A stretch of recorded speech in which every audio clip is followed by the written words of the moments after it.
Yeah, it's Tales from the Jails with John G. Sutton here. Thanks very much for supporting this little channel of mine. And do leave some comments. You know, you can make criticisms if you like. I'm perfectly happy with that. And do have a look at my book on Amazon, HMP Manchester Prison Officer. Right, I'm going to talk today about the problems that we've got with not only in the prisons, but in society generally, you know, and specifically in what we might call the disciplined services like the army and the police, etc., and even the fire brigades. Because what we've got today is, and I'm not averse to this, but that with integration of females into places like the prison service, the police and the fire brigade, etc., there comes certain problems. I mean, if we go back to the 1950s, 1960s, the police didn't have female officers integrated into the full service. There was the women's, there were things known as WPCs, Woman Police Constable. Seriously, and it was only, I believe it was 1972, I believe it was, that the female became fully integrated into the police. I recently saw, just diversing a little bit here, an episode of Heartbeat, which was set in the 1960s, in which they featured a female police inspector taking charge of the station. Yeah. It would not possible to happen because they didn't have female police inspectors that had responsibility for male officers. They just didn't have it in those days. So whoever wrote that script was incorrect. Yeah. Now, there's a report out today by the general in charge of the military saying that there has, over the last 12 months, been a massive increase in sexual assaults of female staff in the army. Over 400 incidents of rape, sexual assaults, indecent exposure, etc. And you've got to say to yourself, I wonder why this is. Yeah. Now listen, I personally know one of the major generals in the American Army. This general was in charge of all the American forces in Afghanistan and Iraq, yeah. And he instituted, believe this or not, and he told me himself he had to do this. He had a mobile abortion clinic, because the American military had integrated females into the military, and they were becoming pregnant whilst on duty. I wonder if anybody sat down and thought, I wonder why this is.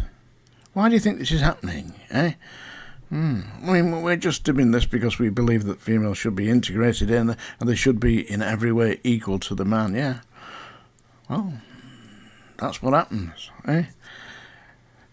What was it used to say? It's only human nature, after all. Yeah, and that's what it is. So that's what they did in the American military. There was a public outcry in America over this.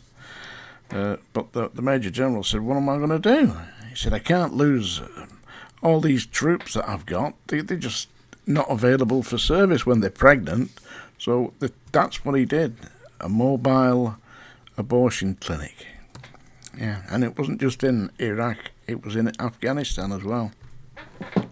There'll be reports of that somewhere. And of course, we're seeing the problems that we have in the British prison system.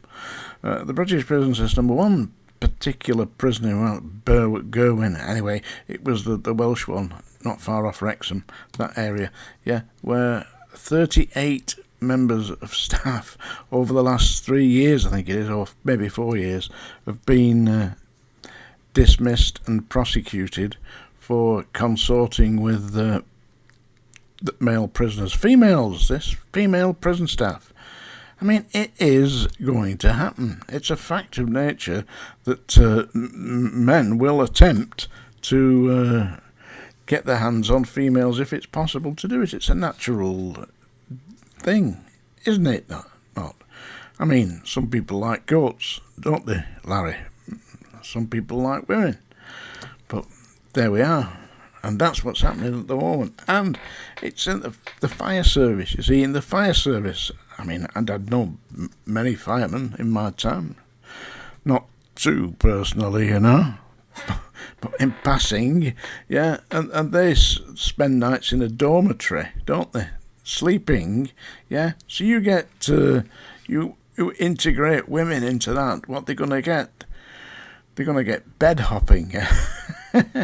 Oh, hello, neighbour.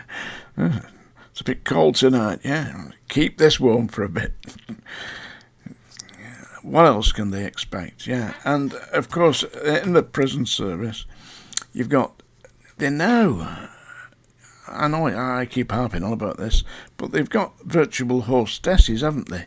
19, 20-year-old females dressed up in uniforms with a big hat and a set of keys, locking sophisticated male prisoners up. And when I say sophisticated, I'm not referring to a lounge lizard type. I'm talking about somebody who is world wise, you know, and aware of how things work. Whereas some 19-year-old female fresh out of A-levels won't have a clue. And they're thrown into the deep end dealing with the serious villains. I can imagine what Frankie Fraser would have done. I mean, the problem is, you get violent people, and these women, you 110 pounds, you can pick that up with one hand. Seriously. So that's my little rant for today about integrating females into traditionally male-dominated positions, like the army and the police, the prison service, etc. And basically they're finding that there are certain problems that come along with this. And that's just integrating females in. We haven't even touched on the idea that they're going to put transgenders in there. I mean, when does it all end? Anyway, where does it all end? I know where it's going to end. With mobile abortion clinics. Yeah, I'm going to sing you a song now, so I'll just... That's the song dinger, by the way, folks. Yeah. Grab your goats and go for the hills. Yeah. This song it's not been requested, but it's been suggested in a subtle way by Larry the Goatherd from Rotherham, who... said he wanted to hear, he said that when I sang, what was I singing yesterday? Sea of Heartbreak, yeah? He said my ship went down. He wanted to know if I'd take my little stick of Blackpool rock with me. So anyway, I am now going to sing you George Formby's Little Stick of Blackpool Rock. Well, it's not singing, is it? Yeah. I'm going to torture this bastard a bit. Crack it open. Yeah, let's see what's on the inside. Every year when summer comes round, off to the sea I go. I don't care if I do spend £1. I'm rather rash, I know. See me dressed up in all the sports, in my blazer and a pair of shorts, with me little stick of Blackpool rock. Along the promenade I'll stroll. It may be sticky, but I'll never complain. It's nice to have a nibble at it now and again. Every day, wherever I stray, the kids all round me flock. One afternoon the band conductor up on the stand somehow lost his baton. It slipped out of his hand. So I jumped up in his place and conducted the band with me little stick of Blackpool rock. with me little stick of Blackpool rock. Along the promenade I stroll, in my pocket he got stuck, I could tell, 'cause when I pulled it out I pulled me shirt off as well. Every day, wherever I stray, the kids all round me flock. A girl was bathing, clung to me, my wits had to use. She cried, I'm drowning, and to save me, you won't refuse. I said, well, if you're drowning, then I don't want to lose my little stick of Blackpool rock, with my little stick of Blackpool rock. Along the promenade I stroll, in the bathroom I was dancing each night. No wonder every girl I danced with stuck to me tight. Every day, wherever I stray, the kids all round me flock. A fella took my photograph, it cost 1 and 3. I said when it was done, is that supposed to be me? He turned out nice again. You properly mucked it up. The only thing I can see is my little stick of Blackpool rock. There you go, folks. I sincerely hope that you survived that. Did you? Well, quite obviously you're still here. So there we have it. Tales from the Jails today. And don't forget to read my book, folks. Thank you very much.